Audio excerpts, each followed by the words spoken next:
Thousands of mourners and dignitaries carried red flowers as they filed by the open casket of slain opposition activist Boris Nemtsov as it lay in state before his burial at Moscow's Trekhorovskoye cemetery. Among those paying respects were American Ambassador John Tefft and former British Prime Minister John Major, who called for a thorough and comprehensive investigation into Nemtsov's death. He stood for freedom of speech. He stood, in a word, for liberty. And the things he stood against were very important as well: aggression, repression, and corruption. And if anyone believes that his voice will be silenced by his murder, then I believe they have made a very serious error. I think his death will accelerate his message, and it will be an echo chamber for that for a very long time to come.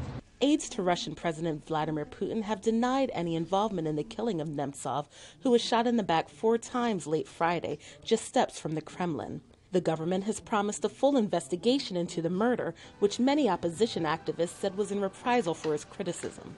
Yabloko party leader Grigory Yavlinsky says Nemtsov's murder will further escalate the climate of fear and repression faced by anyone who disapproves of President Putin's policies.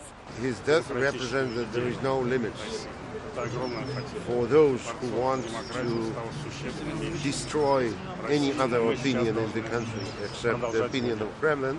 There is no limits whatsoever. Yavlinsky says he has little hope for the outcome of the investigation, a sentiment shared by other opposition activists.